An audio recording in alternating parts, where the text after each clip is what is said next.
On the morning of 16th of August 1966, heat is already rising off the concrete at Hatzor Air Base in central Israel. Ground crews move slowly between Dassault Mirage III's, the metallic clink of tools a kind of routine music. In a nearby operations room, a thin file marked in pencil, Yahalom, Diamond, lies open beside the coffee cups.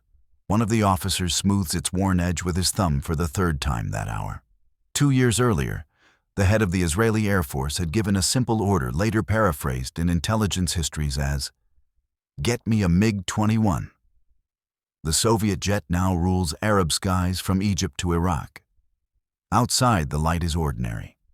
Inside, radar operators watch a single blip edging in from northern Jordan, fuel estimates scribbled in the margins of their logs. Someone notes the time.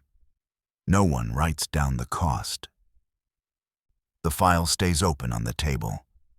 By late 1962 in Tel Aviv, Israeli intelligence analysts collate reports from Sinai, the Golan, and foreign military attachés. The assessment is consistent. The Soviet MiG-21 is entering service in Egypt, Syria, and Iraq. In closed meetings at Air Force headquarters, Major General Mordecai Madi Had presses the point with his intelligence officers. Without understanding the MiG-21's performance envelope, its climb rate, turn radius, acceleration curves, Israeli pilots will go to war at a tactical disadvantage.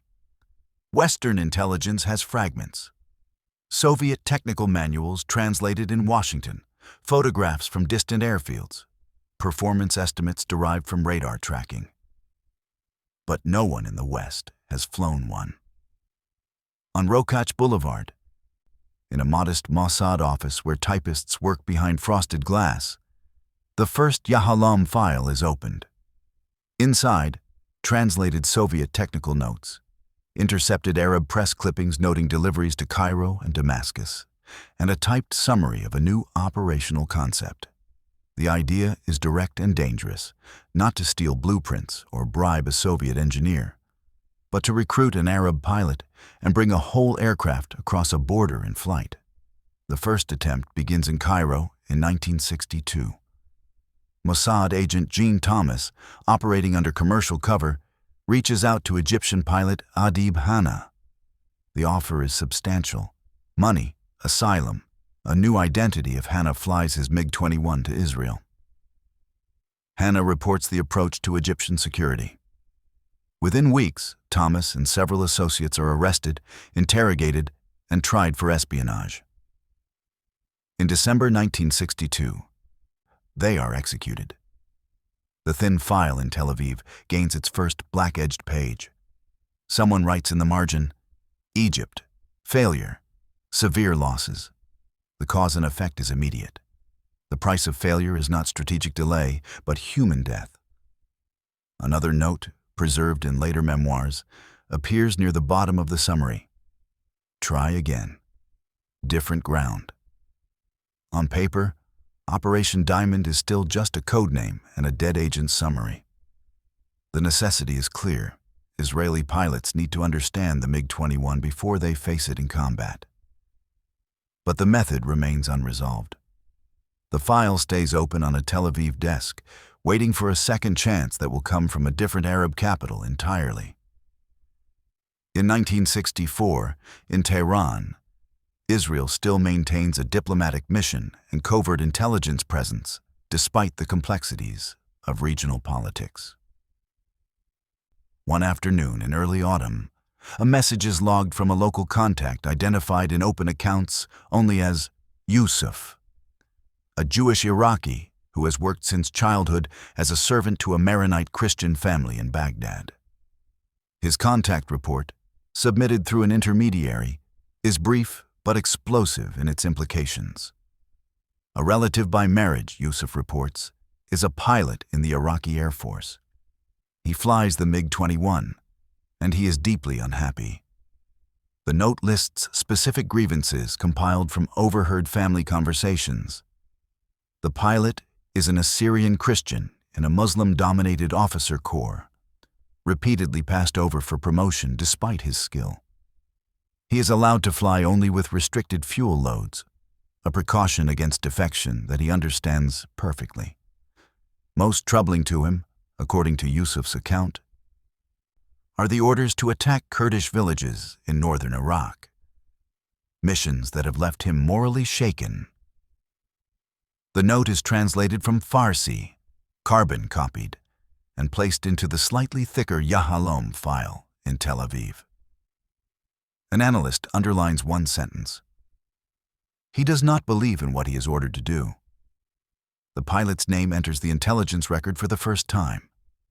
Captain Munir Habib Jamil Rufa, more commonly known as Munir Redfa. Born in 1934, he is an Assyrian Christian serving in the Iraqi Air Force's elite 11th Squadron, one of a small number of pilots qualified to fly the MiG-21 F-13, the most advanced fighter in Iraq's inventory. From this point, the operation's logistics begin to take shape. The cause, sectarian discrimination, professional frustration, and moral strain, creates the opening. The effect is a decision reached in secure offices on Rokach Boulevard. Refocus Operation Diamond on Baghdad. Mossad chief Meir Amit, a former general known for calculated risk-taking, approves the next phase. Controlled contact, extended assessment, and careful construction of trust. One man's resentment in Baghdad becomes a line in an intelligence cable from Tehran, then a fresh page in a Tel Aviv file. The human pressure inside Munir Redfa's life is still private, confined to family conversations and late-night doubt. But on maps spread across desks in Mossad headquarters, a small pencil arrow is drawn from Iraq toward Israel. By early 1965, Munir's situation inside Iraq is documented through multiple indirect channels. Intelligence summaries note long absences from his family in Baghdad, duty rotations on isolated air bases in the western desert, and orders to fly strike missions against Kurdish rebels in the north. The missions involve napalm. In interviews conducted years later, Munir describes these attacks as a moral turning point. The moment when loyalty to the regime fractured under the weight of what he was ordered to do. Internal Mossad profiles characterize him as disillusioned but cautious. He is a potential asset, not yet a recruit. The file notes his strengths: skilled aviator, protective of his family, disciplined. It also notes his vulnerabilities: isolation within the officer corps, limited trust from his superiors, and a growing sense that his service has become complicity in something he cannot defend. The Yahalom file records a key operational decision in the spring of 1965. Any direct approach inside Iraq carries catastrophic risk. Iraqi intelligence monitors minority officers closely, and Munir's movements are likely under occasional surveillance. The approach must be made outside Iraq, in a location where surveillance is thinner and where an uncomfortable conversation can be framed as chance encounter rather than enemy contact. Munir is quietly encouraged, through intermediaries whose exact identities remain redacted in most accounts, to take trips to Europe. He is a valued pilot. Such travel, ostensibly for training refresher courses or brief vacations, is not unusual. Airline manifests and hotel registries later examined by historians show a pattern emerging in his life. Athens in mid-1965, another European city later that year, meetings that appear routine on paper but carry operational weight in practice. Some accounts describe a female Mossad operative befriending him during these trips, presenting herself as a sympathetic European contact, someone who listens without judgment as he speaks about his frustrations. Other historians, citing more conservative intelligence sources, caution that this role has been exaggerated or misattributed. The documentary holds both versions in frame. Different archives emphasize different details, but the sources agree on the operational core. A gradual, multi-contact recruitment process designed to build trust incrementally, not a single dramatic seduction. In Tel Aviv, officers review transcripts of these meetings, or summaries of them when recordings are unavailable. The file is opened and closed daily, its edges softening under repeated handling. A short internal note, attributed to one of the case officers, captures the psychological shift they are waiting for. Once he asks about his family's safety, we will know he is serious. The operation is still all words, careful looks, and precisely timed invitations over coffee in European hotel lobbies. But the next phase will demand real movement. People crossing borders, passports altered, children told they are going on holiday when they are actually being extracted from a country that will call their father a traitor. The question is no longer whether Munir will consider defecting. It is whether anyone he loves will be left behind in Baghdad when he does. In 1965, the Cold War in the Middle East is defined in part by Soviet military exports. The MiG-21, introduced into Soviet service in 1959, represents a generational leap. Mach 2 capable, armed with air-to-air missiles, optimized for high-speed interception. By the mid-1960s, Egypt operates dozens. Syria has acquired its first squadron, and Iraq maintains a small but growing fleet. These deliveries reshape regional air power calculations. Israel's primary fighter is the French-made Dassault Mirage III, a capable delta-wing interceptor but untested in direct combat against the MiG-21. Western arms restrictions still limit what the United States will sell to Jerusalem. Washington provides some intelligence support but no frontline fighters. Israeli tacticians study the MiG-21 from a distance. Intercept profiles derived from radar data, performance estimates based on Soviet design principles, second-hand assessments from intelligence allies. But estimates are not certainty. In air combat, the difference between knowing an opponent's turn rate from a chart and feeling it in the stick can determine who survives the merge. Intelligence estimates circulating in Tel Aviv and quietly shared with Washington converge on a stark conclusion. A single MiG-21 airframe, intact and flyable, would be worth more than an entire squadron of paper analyses. It would allow pilots to fly against the actual aircraft, mapping its strengths and weaknesses in controlled engagements. It would allow engineers to disassemble the engine, the avionics, the hydraulics, to understand not just performance, but maintenance vulnerabilities, production shortcuts, design compromises.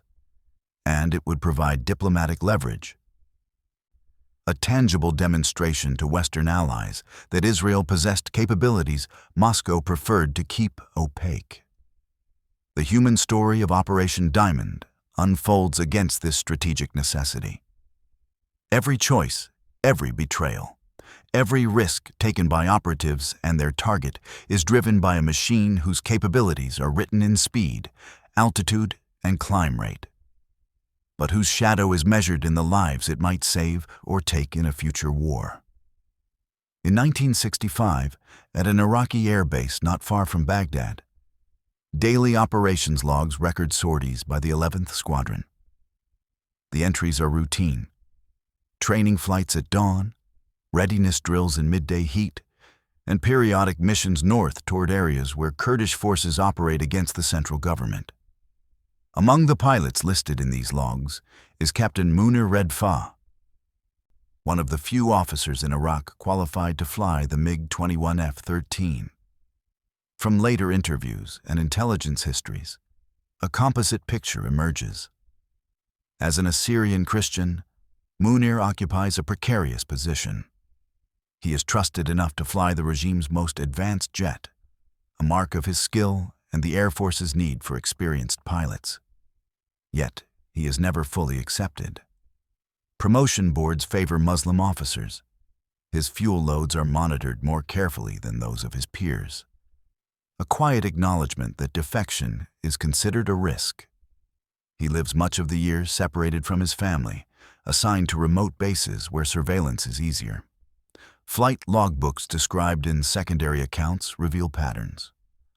Long-range training missions are cut short. Combat sorties over Kurdish regions are flown under close supervision. The northern campaigns are brutal. Orders come down to use napalm on villages suspected of harboring guerrillas. Munir later describes these missions in press interviews as the moment his loyalty to the regime shattered. He speaks of the smoke, the certainty of civilian casualties, the orders given without hesitation by men who would never see the results from the ground. The moral fracture is personal, but the operational implications are professional. Mossad's profile of him, updated through 1965, sharpens with each new contact report from Europe. Analysts in Tel Aviv summarize: skilled pilot, religious minority, isolated within the service, increasingly troubled by the missions he flies. The cause, structural discrimination and deepening moral conflict, becomes the lever Operation Diamond will carefully apply. In Iraqi records, Munir Redfa is one name among several MiG-21 pilots, a line in a duty roster. In Tel Aviv, his name is underlined in red. The same Yahalom file that once recorded the failure and execution of Jean Thomas in Cairo now carries a marginal note beside Munir's entry. He will not stay where he is. By mid-1975, routine settles in on two sides of the covert equation. In Baghdad, Munir's weeks are defined by pre-dawn flights, briefings in overheated operations rooms thick with cigarette smoke, and evenings spent alone in barracks under the quiet suspicion that attaches to all minority officers in sensitive positions. He files flight plans, signs maintenance logs, attends mandatory political lectures. The rhythm is military and predictable. In Tel Aviv, Mossad and Air Force intelligence share responsibility for managing Operation Diamond. The Yahalom file thickens. It now includes a psychological profile compiled from multiple European contacts, rough sketches of Iraqi airfields drawn from satellite reconnaissance and defector accounts, and Munir's known travel schedule reconstructed from visa stamps and airline passenger manifests. The file is kept in a locked cabinet in an office where ceiling fans turn slowly and secretaries know not to ask what the codenames mean. Colonel Ze'ev Liron, a Holocaust survivor who joined Israeli intelligence in its early years and now heads Air Force intelligence, is brought into the operation's inner circle. His role, described in multiple memoirs and intelligence histories, is to evaluate the feasibility of the defection from a technical and security standpoint. Later, he will meet Munir in person, not as an anonymous handler, but as a senior officer whose authority carries weight. His name appears repeatedly in accounts of Operation Diamond as one of its key architects. While Munir files flight plans in Iraq, their strategic implications are assessed in Israel on thin onion skin paper stamped with classification markings. Each morning, an officer opens the Yahalom file, reads the latest summaries, and adds notes in small, neat script. Routine here is not camouflage, but patience. The operation's success depends on months of not forcing the decision, of allowing Munir's own doubts to ripen naturally under the pressure of isolation and moral compromise. The dual routine, a pilot under suspicion in Iraq, officers under fluorescent lights in Israel, sets the emotional cadence of the operation. The target is not just an aircraft or a man, but the intersection of his growing desperation and their calculated need. Each side waits. Each day that Munir returns safely to his base after a sortie is recorded twice.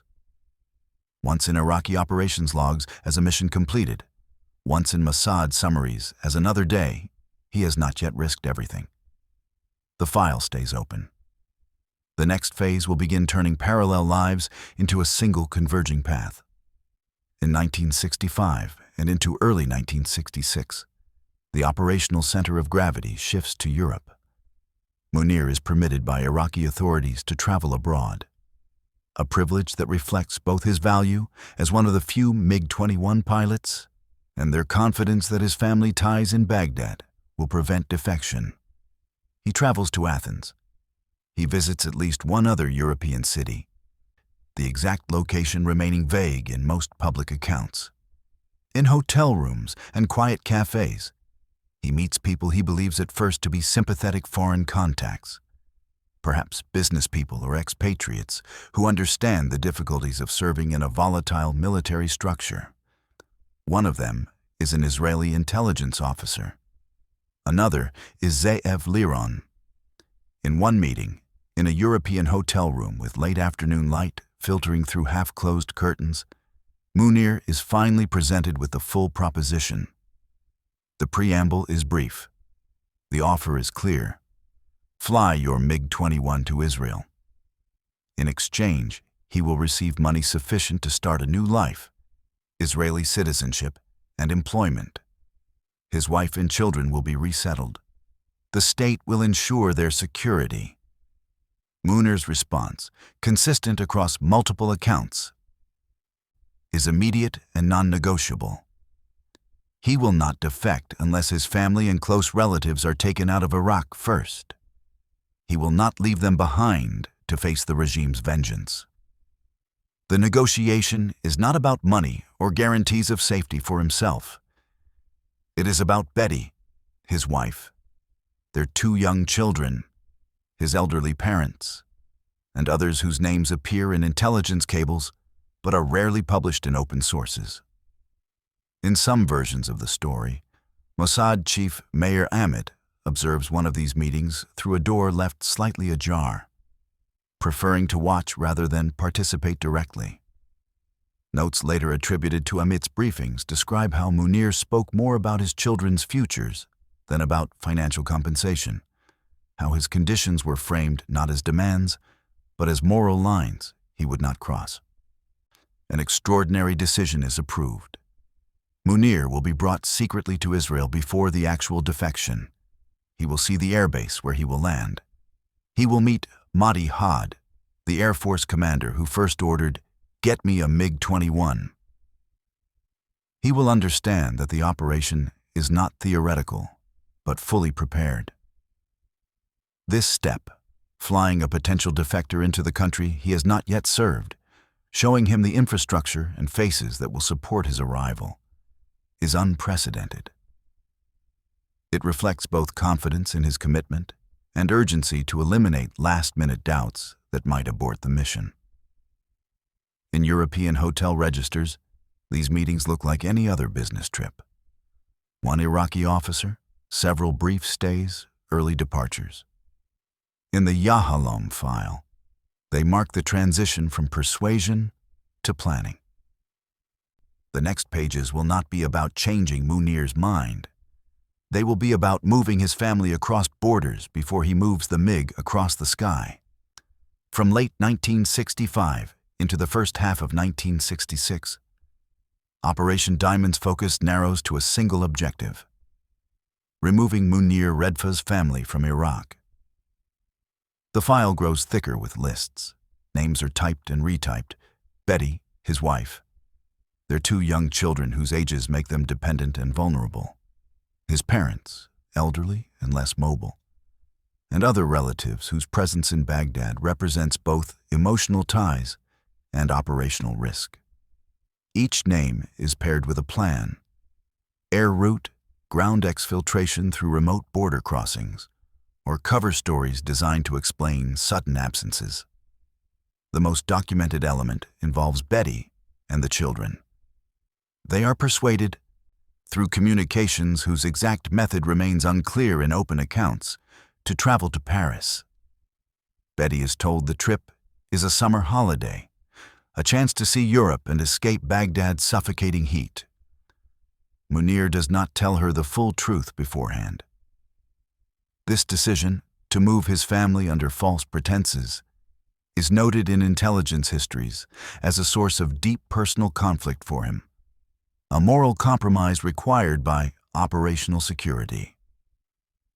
In Paris, in a meeting arranged in a hotel or apartment, a Mossad officer approaches Betty with new passports and an explanation she did not expect. They are not returning to Iraq. They are being taken to Israel. Her husband has made an agreement. The choice, for her, has already been made. Accounts of her initial reaction describe panic and anger. She threatens to contact the Iraqi embassy.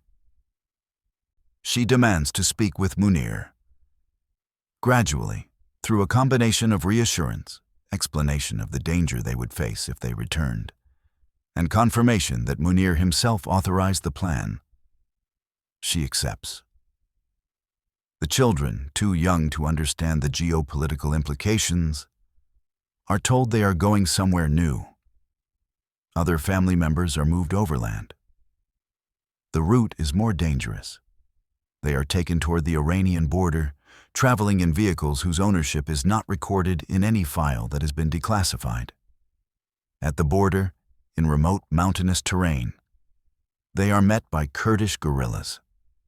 The Kurds, long in armed conflict with Baghdad, and quietly supported by Israeli intelligence as part of a broader regional strategy, guide the group across into Iran. From there, they are moved onward to Israel through channels that remain partly obscured. Each successful crossing is recorded in the Yahalom file as a date and a short typed line. Arrived safely. But behind those bureaucratic summaries lie days of walking on uncertain ground, bribes paid to border guards or intermediaries, and risks taken by people whose names do not always appear in the sanitized versions published decades later. The cause and effect chain becomes inescapable. Without these extractions, Munir will not fly. Without the flight, the MiG-21 remains an abstraction studied from intercepted Soviet manuals and distant radar plots. The operation's human cost is paid in full before the aircraft ever leaves Iraqi airspace. By the time the last relative crosses into Iran in the summer of 1966, there is no path back for Munir that does not involve abandoning those now in Israeli custody. The operation has shifted from offer to obligation. In mid-1966, the technical and tactical planning for the defection itself is finalized.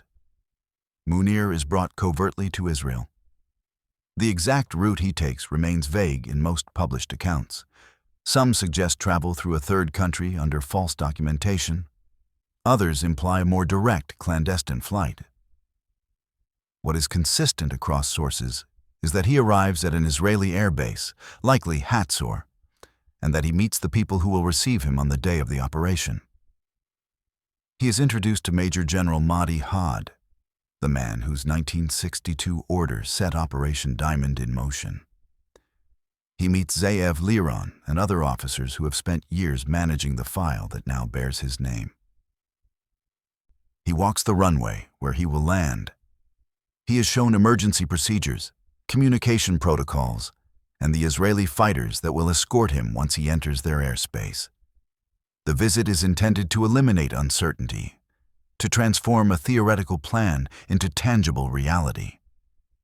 The Yahalom file gains a new technical annex, Flight Profile, Final. The details are reconstructed from multiple intelligence histories and flight analyses published decades later. The date is set for 16th August 1966. The route will take him from an Iraqi airbase, then west over northern Jordan. The path exploits a known gap in regional air defense coordination. Jordanian radar operators, detecting a single MiG-21 on an unexpected heading, will likely query Syrian controllers. The Israeli assessment, based on signals intelligence and understanding of Arab military coordination, is that Syrian officers will assume the aircraft belongs to them. A training mission, perhaps, or a navigational error. No intercept will be scrambled in time. The defection signal is simple and visual. Once inside Israeli airspace, Munir will lower his landing gear. Israeli Mirage fighters, already airborne and tracking him on radar, will recognize this as the agreed sign of surrender. They will move to escort rather than engage. On a desk in a secure room in Tel Aviv, the Yahalom file is opened one more time. Flight times are calculated and recalculated. Fuel consumption estimates are checked against MiG-21 performance data. Escort fighter procedures are typed onto cards and distributed. Emergency contingencies are listed. What to do if he is intercepted? If he runs out of fuel short of the border? If his aircraft malfunctions? Every possibility is documented, except the one that now seems most likely. Success. The file that once held the story of Jean Thomas's execution in Cairo and the first failed attempt to acquire a MiG-21 now contains a minute-by-minute schedule for Captain Munir Redfa's final flight in Iraqi service. The pages are worn. The edges are soft. The operational risk has been calculated and accepted. By the night of 15th of August 1966, the operation exists in 3 places. In Munir's memory, as a sequence of actions, he must perform perfectly under pressure. In the minds of a small circle of Israeli officers who will track him across radar screens and guide him to safety. And in a worn, classified file that lists every step between an Iraqi runway and an Israeli hangar. The next morning, the abstract will become motion. On 16th August 1966, Munir Redfa takes off from his Iraqi airbase in a MiG-21 F-13 bearing Iraqi Air Force markings and the Arabic serial number 5934. The aircraft is fueled for what Iraqi controllers believe is a routine training sortie. Official Iraqi flight logs for that day have not been made public, but independent histories, drawing on Israeli and Western intelligence sources, align on the core profile of what happens next. As he climbs to altitude and turns west, his flight path takes him over northern Jordan. Jordanian radar operators detect the unexpected intrusion, according to accounts based on signals intelligence intercepts later described in historical works. The Jordanians query Syrian air defense controllers. Do you have an aircraft in this area? The Syrian response, as Israeli planners had predicted, is yes. The Syrians assume the MiG-21 is one of their own, possibly on a training mission that strayed from its filed route. No intercept order is issued from Amman. The sky remains clear. Munir crosses into Israeli airspace. 2 Dassault Mirage III fighters, already airborne and positioned by ground controllers tracking the incoming radar contact, move to intercept. For a few seconds, the geometry is tense. A single Soviet-made fighter, bearing hostile markings, closing on Israeli territory. Then Munir lowers his landing gear. The prearranged signal is recognized instantly. The Mirages move to escort positions, flanking the MiG as all 3 aircraft descend toward Hatzor Air Base. On the ground, crews and intelligence officers wait. The tower is manned. Ambulances and fire trucks are positioned out of immediate view but ready. Later public statements note that when Munir lands, his fuel gauges read nearly empty. In a press conference held shortly after the defection is made public, he tells journalists he came in on the last drop of fuel. The touchdown is recorded in operations logs with clinical brevity. Tires shriek on concrete. The MiG's engine spools down. Ground personnel move quickly to secure the aircraft and guide Munir out of the cockpit. The chain of decisions that began with a memo on a Tel Aviv desk in 1962 passed through a contact report from Tehran in 1964 and accelerated through European hotel meetings and family extractions across the Iranian border, ends in the metallic smell of hot brakes and jet exhaust on an Israeli runway. In the Yahalom file, The entry for 16 August 1966 is short, typed on a standard form. Aircraft arrived Hatzor as planned. Pilot in good condition. No pursuit detected. Outside the classified channels, the defection detonates across the Arab world. Baghdad accuses Israel of espionage and theft. Cairo and Damascus issue statements of solidarity with Iraq. Moscow demands the immediate return of Soviet property. Israel, in carefully worded official statements, acknowledges the arrival of an Iraqi pilot who chose to defect and declines to return either the man or the machine. In the hours and days immediately following the landing, the Yahalam file fills with new reports and security protocols. Hatzor Air Base is locked down. The MiG-21 is rolled into a secure hangar, surrounded by a small, vetted team of technicians and pilots. Armed guards are posted. Access is restricted to personnel with specific operational clearance. The aircraft is photographed from every angle before any modifications are made.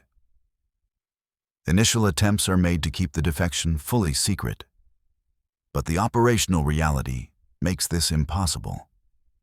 The sight of a MiG-21 with Iraqi markings landing amid Israeli Mirages, witnessed by ground crews and perimeter personnel, cannot be contained.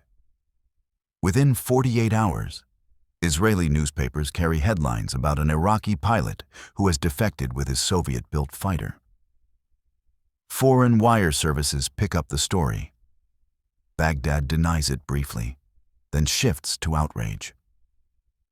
Iraq and the Soviet Union both demand the aircraft's return, citing international norms and suggesting the defection was coerced.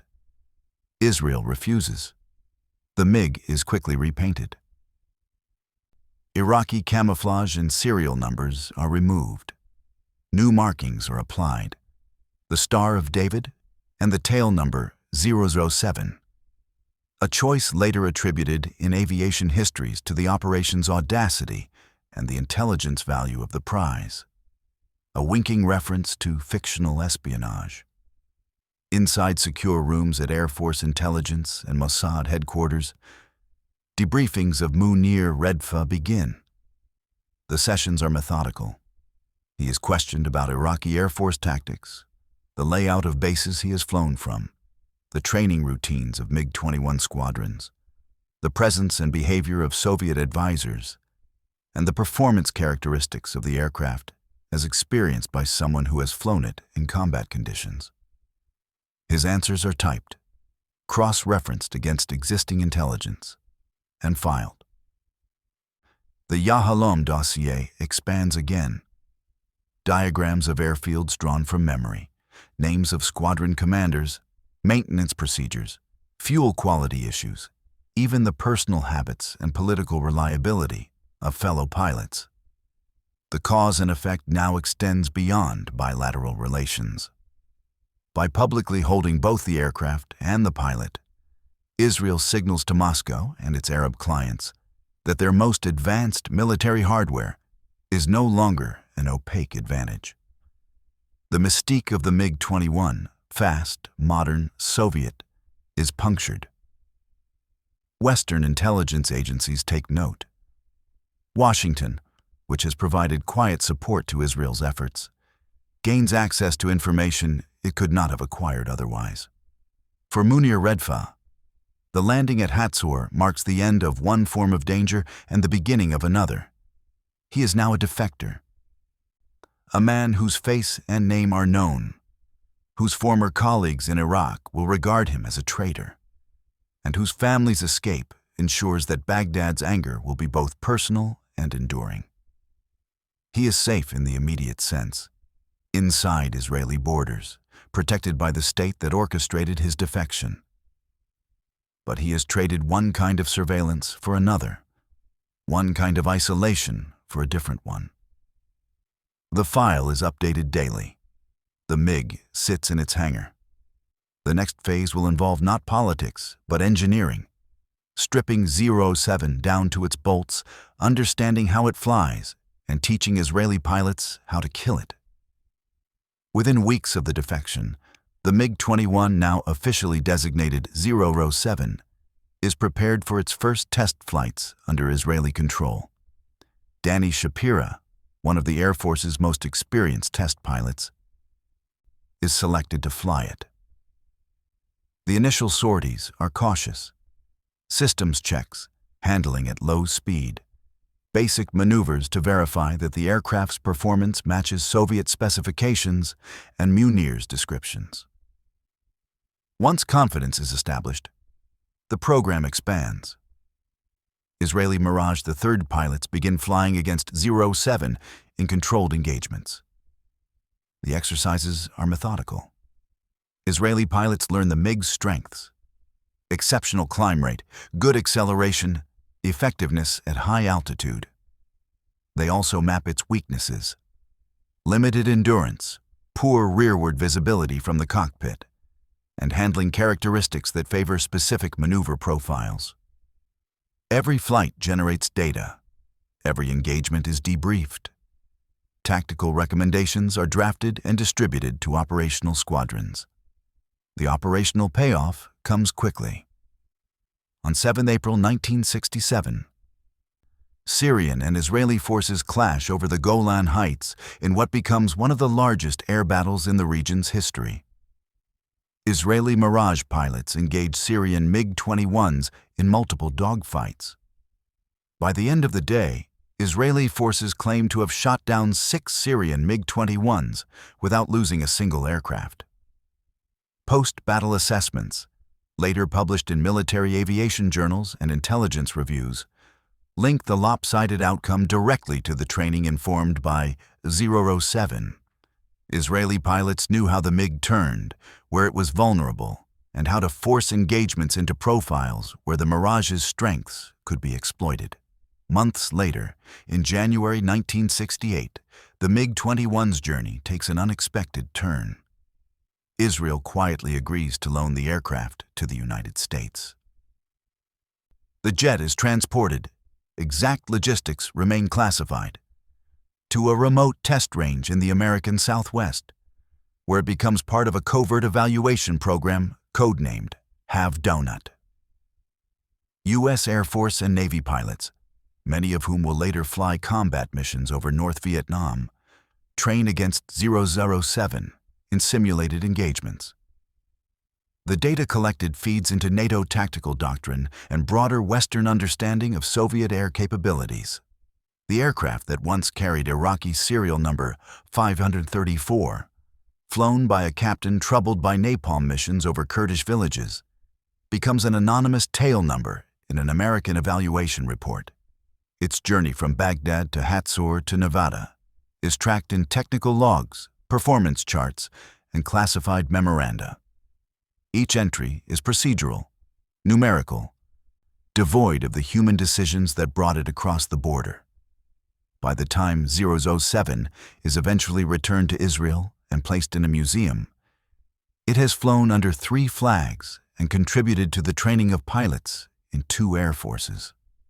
The strategic value of Operation Diamond is measured not just in the intelligence gathered from one defection, but in the kill ratios it enabled, the tactics it refined, and the operational confidence it provided to forces preparing for wars that would define the region's future.